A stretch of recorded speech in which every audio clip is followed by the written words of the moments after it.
The hidden cost of innovation. Every great invention carries a secret cost. Behind every screen, every electric car, every gleaming piece of technology, lies a hidden story, one written not in code, but in carbon, sweat, and destruction. The modern world runs on invisible energy. Every time we send a message, stream a movie, or upload a file, we trigger a chain reaction that burns electricity.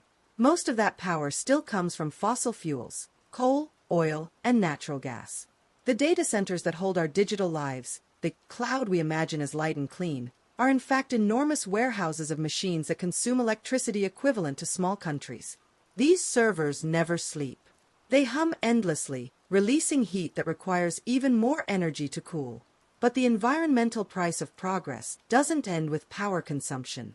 The heart of every device beats with rare minerals, lithium, cobalt, and nickel, extracted from the earth in violent, invasive ways. In Congo, children dig for cobalt under brutal conditions to supply the batteries that drive our green revolution. In South America, lithium mines drain entire lakes, poisoning local ecosystems and communities. So, while we celebrate innovation, entire regions are quietly sacrificed to sustain it. Then comes the aftermath, the mountain of waste. Humanity produces over 50 million tons of electronic waste every year, and that number grows relentlessly. Old smartphones, broken computers, obsolete TVs, all end up in massive landfills, many of them shipped illegally to poor countries. There, people burn cables to extract copper, inhale toxic fumes, and handle parts laced with mercury and lead. The smell of progress, for them, is poison.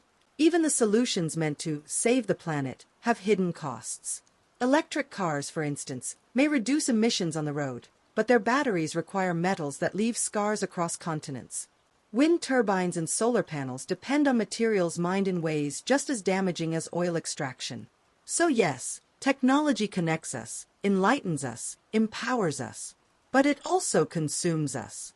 The question we must ask is not just how far we can go, but what we're willing to destroy to get there. Machines det al, the rise of green technology. And yet, the story of technology isn't purely one of destruction. The same tools that harm can also heal. Humanity has always existed in this paradox. We create our own problems, then invent the tools to solve them. In this duality lies both our curse and our genius. Take artificial intelligence. Once feared as a threat to jobs and privacy, it now plays a crucial role in protecting the planet. AI-powered systems monitor illegal deforestation in the Amazon, analyze satellite images to detect oil spills, and predict coral bleaching before it happens. In Kenya, smart sensors measure soil quality, helping farmers use water and fertilizer more efficiently. In California, machine learning models predict wildfires before they spread uncontrollably. Then there's renewable energy, the bright side of innovation. Solar panels now capture the power of the sun with unprecedented efficiency. Wind farms, stretching across coasts and deserts, generate clean power for millions. In some European countries, renewables already outpace fossil fuels. Hydroelectric and geothermal systems, once experimental, are now mainstream. The world is slowly learning that we don't need to burn the planet to keep the lights on. But technology's healing power extends beyond energy. In architecture, smart design and eco-materials are transforming cities into living organisms. Buildings that absorb carbon dioxide. Roads that generate electricity as cars drive over them. Urban farms that use vertical structures to grow food without soil. Even digital systems, once symbols of excess, are turning green. Tech giants are building data centers powered entirely by renewable energy. Blockchain innovations are being tested for transparent carbon tracking. The digital world is, slowly but surely, learning humility.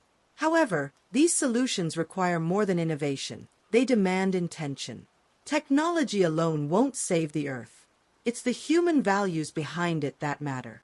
A machine can replant forests, but only a conscious civilization can decide not to destroy them in the first place. Perhaps the future of sustainability won't come from rejecting technology, but from evolving alongside it, using intelligence, both human and artificial, to rediscover balance. Because in the end, it's not a war between man and machine, it's a partnership that decides whether both will survive. The future we choose. The final question isn't whether technology is good or evil, it's whether we are wise enough to wield it. For centuries, humanity has used tools to shape reality. Fire, the wheel, the printing press, the computer. Each innovation transformed not just our world, but our very nature. But in the digital age, we've reached a threshold. Technology is no longer an extension of humanity. It's beginning to define it.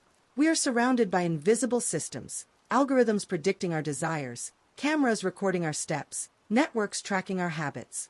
The same power that can restore balance to the planet can also enslave it to consumption. Our addiction to speed and comfort blinds us to the ecological truth. Every tap on a screen has a footprint. Every innovation carries a shadow. Still, there is hope if we learn to design technology not just for profit, but for purpose. The future could be bright.